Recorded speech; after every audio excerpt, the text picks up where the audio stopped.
Welcome to math zone. Math zone में आपका बहुत बहुत स्वागत है। आज हम लोग देखने जा रहे हैं homework sheet complex number exercise 5.2 का 3 का सेकंड क्वेश्चन।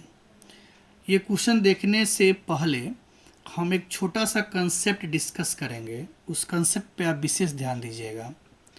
हमने क्या कहा कि इस क्वेश्चन को देखने से पहले हम एक छोटा सा कंसेप्ट डिस्कस करेंगे। हालांकि हम जो कंसेप्ट डिस्कस करने जा रहे हैं इस क्वेश्चन पर भी अप्लाई कर सकते हैं और इसके पीछे जो हम बताए थे 3 का 1 वहाँ भी आप अप्लाई कर सकते हैं। बहुत ही शानदार कंसेप्ट हम आपको सिखाने जा रहे हैं। उस कंसेप्ट पे आप विशेष ध्यान दीजिएगा, ठीक है। चलिए वो कंसेप्ट हम यहाँ पर लिखते हैं। आप ज़रा ध्यान से देखिएगा कि हम क्या समझाना चाह रहे हैं आपको। देखिए कंसेप्ट, इस कंसेप्ट को समझिएगा। अगर कहीं भी आपको यदि Z1 बराबर क्या, अगर Z1 बराबर R1 cos theta 1 plus iota sine theta 1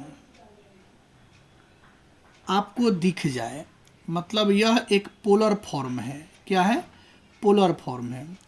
फिर अगर आपको ऐसा महसूस हो कि Z2 बराबर भी दिया हुआ है R2 cos theta 2 plus iota sine theta 2, ऐसा आपको कहीं फील हो रहा है कि यह दिया गया है, तो आप डायरेक्ट, बहुत ध्यान से समझिएगा, बहुत ध्यान से समझिएगा।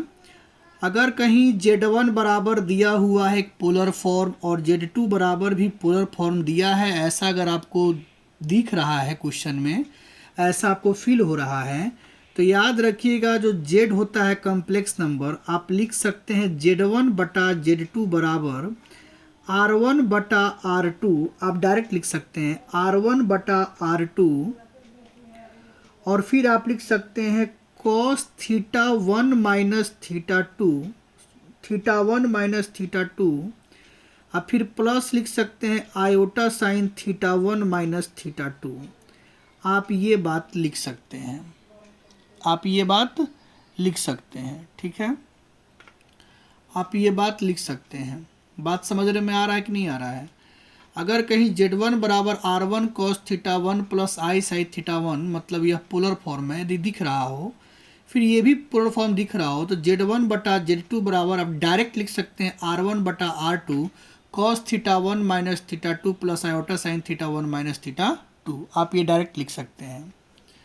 तो ये हो गया आपका पहला कंसेप्ट, ठीक है।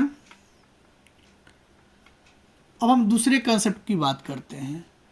ये था आपका पहला कंसेप्ट, कंसेप्ट नंबर 1। और कंसेप्ट नंबर 2, ये Z1 बटा Z2 की हम बात किए हैं। Z1 बटा Z2 की बात की है, और Z1 इंटू अगर Z2 रहे, अगर गुना रहे, तो आप लिख सकते हैं R1 इंटू R2 कॉस, यहाँ पर आप लिख सकते हैं theta 1 plus theta 2 plus iota sine theta 1 plus theta 2। आप ये बात लिख सकते हैं। ये दो कंसेप्ट हैं।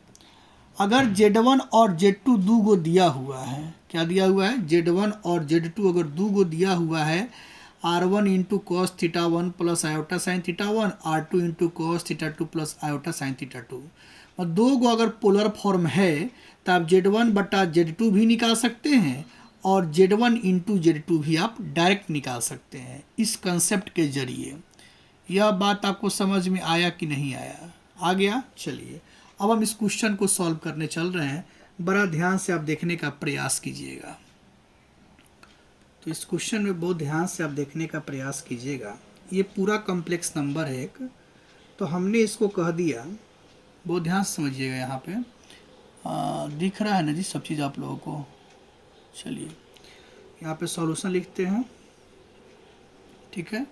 तो यहाँ पर आप देख रहे हैं कि Z बराबर हमने पढ़ा है Z1 बटा Z2, और ये भी आपका एक दिख रहा है पोलर फॉर्म। यहाँ पे R है, यहाँ पे cos थीटा, यहाँ पे आई साइन थीटा, और ये भी आपका दिख रहा है पोलर फॉर्म, यानी Z1 बटा Z2 दो गो पोलर फॉर्म आपको दिखाई दे रहा है।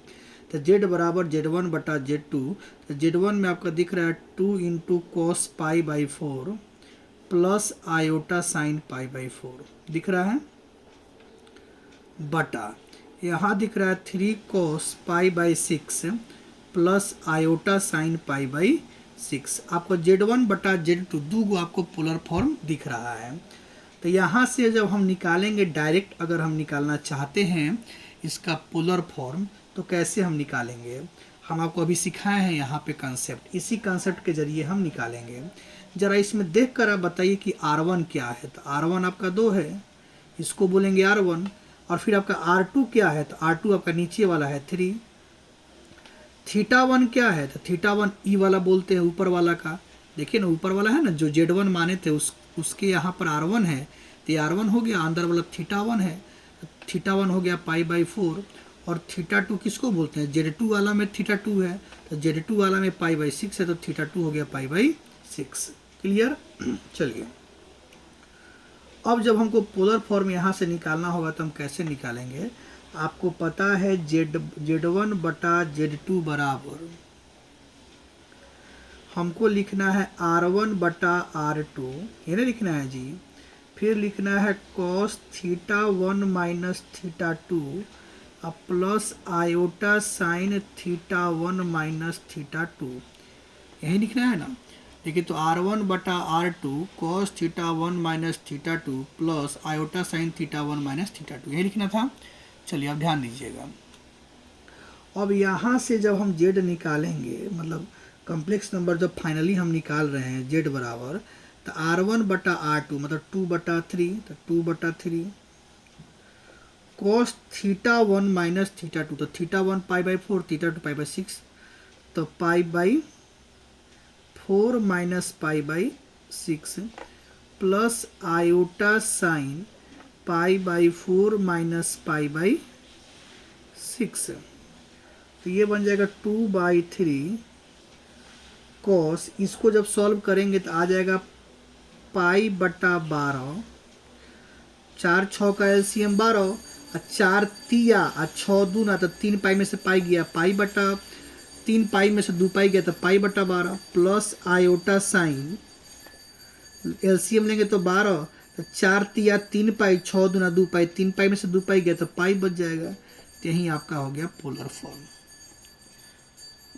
दिख रहा है ना जी, आप लोग को दिख रहा होगा, नहीं दिख रहा होगा तो एक बार और ध्यान से बता देते हैं। यहाँ पर देखिएगा, यहाँ से कुछ नहीं किया गया, 2/3 है, cos पाई बाई 4 में से पाई बाई 6 को घटाया गया, तो 4 6 का एलसीएम 12, तो 4 तिया 12, 6 दूना 12, तो 3 पाई में से 2 पाई गया तो पाई बच गया। और सेम चीज़ यहाँ पे है, तो ये भी हो गया पाई बटा 12। तो ये आपका हो गया ध्रुवीय रूप यानी पोलर फॉर्म। तो ये भी एक तरीका है, कंसेप्ट 1 और कंसेप्ट 2 के जरिए हम निकाल सकते हैं। अगर कंसेप्ट 1 कहता है कि Z1 बटा Z2 रहे पोलर फॉर्म तो कैसे निकालेंगे, और Z1 इंटू Z2 रहे तो पोलर फॉर्म कैसे निकालेंगे, इन दोनों कंसेप्ट के जरिए भी हम निकाल सकते हैं जो आपके सामने मौजूद है। तो हम उम्मीद करते हैं आप इस क्वेश्चन को समझ गए होंगे, और फिर हम अगले वीडियो में हम अगले क्वेश्चन को देखेंगे। चलिए बहुत बहुत धन्यवाद।